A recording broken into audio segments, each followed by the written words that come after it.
Si cette histoire vous touche le cœur, laissez un like et dites-moi en commentaire d'où vous nous écoutez. Abonnez-vous à la chaîne parce que j'ai encore beaucoup à partager avec vous. Je m'appelle Marguerite, j'ai 78 ans, et ce que je vais vous raconter aujourd'hui a changé ma vie à jamais. Mon mari André est décédé il y a 6 mois, et depuis, j'essaie de naviguer dans ce nouveau monde sans lui. Ce matin-là, je me rendais à la Société Générale pour signer un dernier document concernant notre compte joint, une formalité administrative que je redoutais mais que je devais accomplir. Avez-vous déjà ressenti cette intuition que quelque chose n'allait pas, même quand tout le monde autour de vous disait que tout était parfait? J'arrive à la banque vers 10 heures, comme convenu avec Monsieur Dubois, notre conseiller financier depuis 15 ans. La salle d'attente est presque vide, juste quelques personnes âgées comme moi qui règlent leurs affaires. Je m'assieds près du bureau de Monsieur Dubois, mais il est encore occupé avec un autre client. C'est là que j'entends ma fille Céline parler. Céline, 49 ans, ma fille unique, celle en qui j'avais toute confiance. Sa voix me parvient depuis le bureau adjacent, celui de Madame Laurent, la directrice d'agence. Elle parle avec son mari Philippe, 52 ans, représentant commercial que j'ai toujours trouvé un peu trop empressé. Maman devient de plus en plus fragile, dit Céline. Hier, elle a oublié où elle avait mis ses lunettes. Et la semaine dernière, elle a appelé 3 fois pour la même question sur la facture EDF. Philippe ajoute, nous pensons qu'il serait sage de transférer ses avoirs dans un fonds de placement protégé.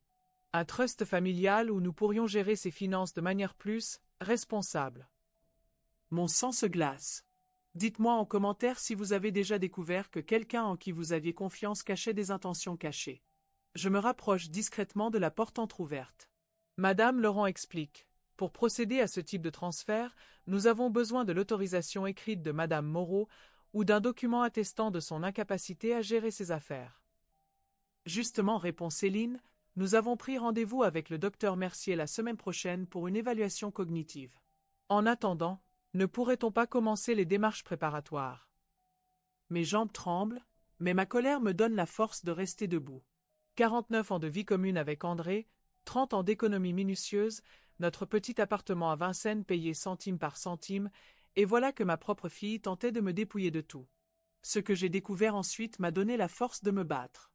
Madame Laurent consulte son ordinateur, je vois que Madame Moreau a effectivement rendez-vous aujourd'hui pour signer les documents de clôture du compte joint de son défunt époux. Si elle est là, nous pourrions peut-être… Non, l'interrompt Philippe. Il vaut mieux attendre. Si elle découvre nos démarches maintenant, elle pourrait paniquer et faire des bêtises. Combien d'entre vous ont dû être plus forts que vous ne le pensiez possible pour protéger votre famille? Je recule silencieusement vers la salle d'attente, le cœur battant. 10 minutes plus tard, Monsieur Dubois m'appelle. Madame Moreau, toutes mes condoléances encore une fois. Nous allons régler cette histoire de compte joint rapidement. Nous nous installons dans son bureau. Il sort un dossier, il suffit de signer ici pour transférer le solde du compte joint sur votre compte personnel. Ensuite, vous pourrez disposer librement de vos fonds. Je signe sans hésiter, mais je ne peux m'empêcher de demander. Monsieur Dubois, hypothétiquement, si quelqu'un voulait transférer mes économies dans un trust sans mon accord, ce serait possible. Il me regarde avec surprise. Absolument pas, Madame Moreau. Tant que vous êtes en pleine possession de vos moyens, personne ne peut toucher à vos avoirs sans votre signature. Pourquoi cette question? Simple curiosité, je réponds, mais mon esprit travaille déjà. En sortant de la banque, je croise Céline et Philippe dans le hall. Ils semblent surpris de me voir. « Maman, tu ne nous avais pas dit que tu venais à la banque aujourd'hui, dit Céline en m'embrassant. J'ai terminé les formalités pour le compte de votre père, je réponds calmement. D'ailleurs, j'ai eu une conversation intéressante avec Monsieur Dubois. Philippe pâlit légèrement, mais Céline garde son sourire. Ah oui? À quel sujet? Sur la protection des finances des personnes âgées. Il m'a expliqué toutes les précautions que prend la banque. Nous nous séparons après quelques banalités, mais je vois bien qu'ils échangent des regards inquiets. Mais le vrai choc était encore à venir. Le lendemain matin, Céline débarque chez moi avec Philippe. Elle tient une liasse de papier et arbore cette expression préoccupée que je lui connais depuis l'enfance. « Maman, nous devons parler sérieusement », commence-t-elle en s'installant dans le salon d'André, celui qui l'affectionnait tant. « Nous nous inquiétons pour toi depuis la mort de papa. Tu vis seul dans cet appartement, tu n'as personne pour t'aider au quotidien. » Philippe prend le relais. « Hier, à la banque, tu semblais confuse. Tu as posé des questions étranges au conseiller. Quelles questions étranges? Je demande innocemment. Sur les trusts, sur la protection des finances. Madame Laurent nous a dit que tu paraissais désorienté. Céline sort les papiers. Nous avons pris rendez-vous pour toi chez le docteur Mercier vendredi. Il faut faire un bilan complet de ta santé mentale. Le piège se referme, mais j'ai une carte dans ma manche. C'est drôle que tu parles du docteur Mercier, je dis calmement. Je l'ai appelé hier après-midi. Nous avons eu une longue conversation. Leur visage se fige. Il m'a expliqué qu'il avait reçu un appel de votre part la semaine dernière. Vous vouliez qu'il établisse un certificat médical attestant de mon incapacité à gérer mes affaires. Céline rougit. Maman, ce n'est pas. Laisse-moi finir, je l'interromps fermement. Le docteur Mercier a trouvé votre démarche inhabituelle. Il m'a conseillé de passer le voir, ce que j'ai fait hier en fin de journée.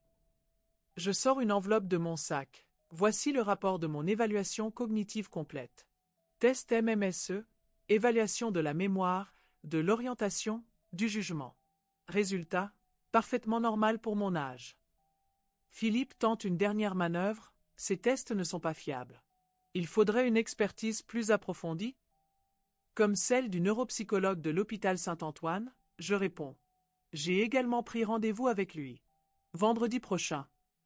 Partagez vos histoires de membres de la famille qui sont devenus famille non pas par le sang, mais par choix et par amour quotidien. Le silence tombe dans le salon. André aurait été fier de moi. Céline finit par craquer. Maman, tu ne comprends pas. Nous essayons de te protéger. Cet argent, ces économies, tu pourrais te faire arnaquer, perdre tout. Comme vous étiez en train de le faire, je demande doucement. Philippe se lève brusquement. Nous ne voulions pas en arriver là, mais puisque tu es si suspicieuse. Il sort son téléphone, j'appelle Maître Rousseau. Si tu refuses notre aide, nous demanderons une mise sous tutelle. Excellente idée, je réponds en souriant. Appelez-le donc. Pendant que vous y êtes, demandez-lui ce qui arrive aux enfants qui tentent de spolier leurs parents âgés. Je crois que le terme juridique est abus de faiblesse. Céline fond en larmes. Maman, comment peux-tu penser du mal de nous? Nous t'aimons. Si vous m'aimiez vraiment, vous n'auriez pas essayé de voler mes économies dans mon dos. Petit à petit, je ne savais pas que cette confrontation allait révéler quelque chose d'encore plus troublant. Philippe lâche le morceau. D'accord, nous avons des difficultés financières. Le commerce ne marche plus, nous risquons la faillite. Nous pensions juste emprunter temporairement. Emprunter sans demander, cela s'appelle voler, je rétorque. Nous t'aurions tout remboursé. Avec quoi? Vos dettes s'élèvent à combien? Céline sanglote. 200 000 euros. Peut-être plus. Mon cœur se serre. Ma fille, ma petite fille, dans une telle détresse financière qu'elle était prête à me dépouiller.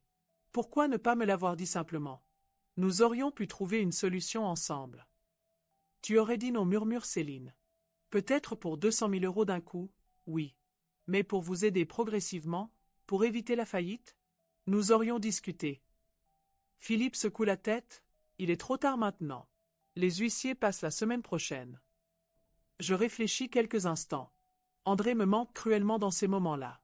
Il savait toujours trouver les bons mots, la bonne solution. Voici ce que nous allons faire, je dis finalement. Vous allez me présenter un plan détaillé de vos dettes, de vos revenus, de vos perspectives. Nous verrons ensemble comment je peux vous aider, dans la limite du raisonnable. Leurs yeux s'illuminent, mais je lève la main, à une condition. Plus jamais de mensonges, plus jamais de manigances dans mon dos. Et vous consultez un conseiller en gestion financière. Maman, ce ne sont pas des négociations. C'est à prendre ou à laisser. Ils acceptent, bien sûr. Mais la confiance, elle, est brisée. Ce qui s'est passé ensuite m'a montré que parfois, les vraies familles se forment là où on ne s'y attend pas. 3 jours plus tard, en rangeant les papiers d'André dans son bureau, j'entends sonner à la porte. C'est Emma, la petite fille de ma voisine Madame Chevalier, 24 ans, étudiante en droit à la Sorbonne. Bonjour Madame Moreau. Grand-mère m'a raconté, enfin, elle s'inquiète pour vous depuis quelques jours. Ta grand-mère s'inquiète toujours trop, je souris. Entre donc, Emma. Elle s'installe timidement dans la cuisine, elle m'a dit que vous aviez eu des difficultés familiales récemment. Disons que j'ai découvert que ma fille et mon gendre me cachaient des choses importantes. Emma hoche la tête. Grand-mère pense que vous pourriez avoir besoin d'aide pour organiser vos affaires. Je fais du droit des personnes et de la famille. Si vous voulez, je peux vous expliquer vos droits, vos recours. Tu ferais ça pour moi? Bien sûr. Et puis, cela m'aiderait aussi pour mes études. Un cas pratique concret, c'est toujours enrichissant. Nous passons l'après-midi ensemble. Emma m'explique les différents types de testaments, les successions, les protections contre l'abus de faiblesse. Elle m'aide à trier les papiers d'André, à classer mes propres documents. Madame Moreau, puis-je vous poser une question indiscrète? Vas-y, ma chérie. Avez-vous vraiment l'intention d'aider financièrement votre fille et votre gendre? Je soupire, c'est ma fille, Emma. Malgré ce qu'elle a fait, je ne peux pas la laisser sombrer. Mais vous pouvez protéger le reste de vos biens. Comment ça? Emma me montre les documents que nous avons triés. Vous pourriez créer un compte bloqué avec une partie de vos économies. Ou faire une donation du vivant avec réserve d'usufruit. Ou encore, désigner un tiers de confiance pour surveiller l'utilisation des fonds que vous leur donnerez. L'idée me plaît. Tu accepterais ce rôle? Emma rougit. Ce serait un honneur, Madame Moreau. Je veux que vous partagiez vos propres expériences dans les commentaires. Avez-vous déjà dû protéger quelqu'un d'une menace que les autres ne pouvaient pas voir? Avez-vous déjà dû prendre des décisions difficiles qui ont changé le destin de votre famille? Le lendemain, je convoque Céline et Philippe. Emma est présente, en tant que conseillère juridique. Voici ma proposition, je commence. Je vous prête 50 000 € sur 5 ans, taux zéro, pour éviter la saisie immédiate. Leurs yeux s'illuminent, mais je continue. Cette somme sera versée directement à vos créanciers par l'intermédiaire de mademoiselle Emma, qui supervisera l'utilisation de chaque euro. Philippe grince des dents. Tu ne nous fais pas confiance. Après ce qui s'est passé? Non, effectivement. Céline intervient, et pour le reste de nos dettes. Vous vous débrouillez. Vendez la maison de campagne, la deuxième voiture, les bijoux. Diminuez votre train de vie. Mais, pas de mais. Vous avez tenté de me voler 200 000 €. Je vous en donne 50. C'est déjà plus que vous ne méritez. Le silence tombe. Emma prend la parole. Madame Moreau a également fait rédiger un nouveau testament. En cas de récidive de votre part, ou de pressions exercées sur elle, la totalité de sa succession ira à des œuvres caritatives. Philippe explose. Tu ne peux pas faire ça. Nous sommes tes héritiers légitimes. Je peux léguer mes biens à qui je veux, Philippe. Emma m'a bien expliqué mes droits. Céline pleure à nouveau. Maman, je suis désolée.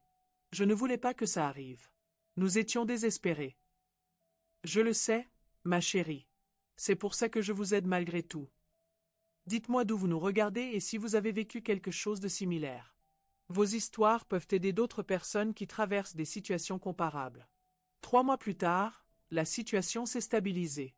Céline et Philippe ont vendu leurs biens superflus, négocié avec leurs créanciers, trouvé un équilibre précaire mais viable. Ils me remboursent déjà 500 € par mois. Emma passe me voir chaque semaine. Officiellement pour superviser le remboursement du prêt, officieusement parce que nous sommes devenus amis. Elle m'aide avec mes courses lourdes, je la nourris quand ses finances d'étudiante sont serrées. Un échange équitable. Madame Moreau, me dit-elle un jeudi soir en buvant son thé, vous ne regrettez pas d'avoir aidé votre fille malgré tout? Non, je réponds sincèrement. Mais j'ai appris à aider sans me mettre en danger. Et votre relation avec elle? Elle s'améliore petit à petit. Céline a compris qu'elle avait failli perdre sa mère en plus de ses biens. Philippe, lui, c'est plus compliqué. Il m'en veut encore de ne pas avoir été plus généreuse. Emma sourit, il s'y fera. L'orgueil, ça passe avec le temps. J'espère. Pour Céline. Ce soir-là, après le départ d'Emma, je m'installe dans le fauteuil d'André avec une tasse de tisane. La télévision diffuse les informations, mais je ne l'écoute pas vraiment. Je pense à ces derniers mois, à ce que j'ai appris sur moi-même, sur ma famille, sur les limites de l'amour maternel. André me manque toujours autant, mais je ne me sens plus perdu sans lui. J'ai retrouvé ma force, mon indépendance, ma capacité à prendre des décisions difficiles.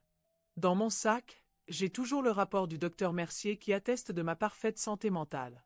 Une assurance contre les futures tentatives de manipulation. Dans mon coffre à la banque, le Nouveau Testament rédigé avec Emma. Une protection pour mes dernières années. Ma fille a essayé de me voler, mais finalement, elle m'a rendu un service. Elle m'a obligé à reprendre ma vie en main, à cesser d'être la veuve éplorée pour redevenir Marguerite Moreau, 78 ans, femme libre et déterminée. Le téléphone sonne. C'est Céline. Maman, je voulais te dire merci.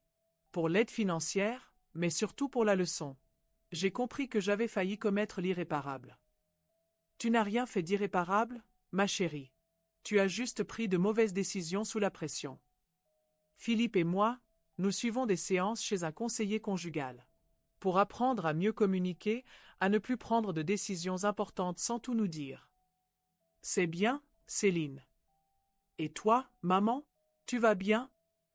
Je vais très bien. Emma m'aide beaucoup et j'ai découvert que j'étais plus forte que je ne le pensais. Emma a l'air formidable. Elle l'est. Tu devrais venir dîner dimanche prochain. Je l'inviterai aussi. Vous ferez connaissance. Avec plaisir, maman. Après avoir raccroché, je souris. La famille, la vraie, n'est pas toujours celle qu'on croit.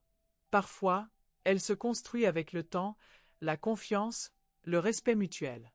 Emma n'est pas ma petite fille par le sang, mais elle se comporte comme telle. Céline est ma fille biologique, mais elle a dû réapprendre à mériter ce titre. Dans quelques années, quand je ne serai plus là, Emma héritera d'une partie de mes biens. Pas par faiblesse ou par vengeance, mais parce qu'elle me montre chaque jour ce qu'est l'amour désintéressé. Céline aussi héritera, bien sûr. Mais elle sait maintenant qu'elle devra le mériter jusqu'au bout. Ce que j'ai vécu m'a appris quelque chose d'essentiel. On peut pardonner sans oublier, aider sans se sacrifier, aimer sans se laisser détruire. À 78 ans, j'ai découvert que j'avais encore beaucoup à apprendre sur moi-même. André aurait été fier de moi. Si cette histoire a touché votre cœur comme elle a touché le mien en la vivant, abonnez-vous à la chaîne et partagez-la avec d'autres personnes qui ont besoin d'entendre qu'il est possible de recommencer, que le bonheur peut naître après la trahison.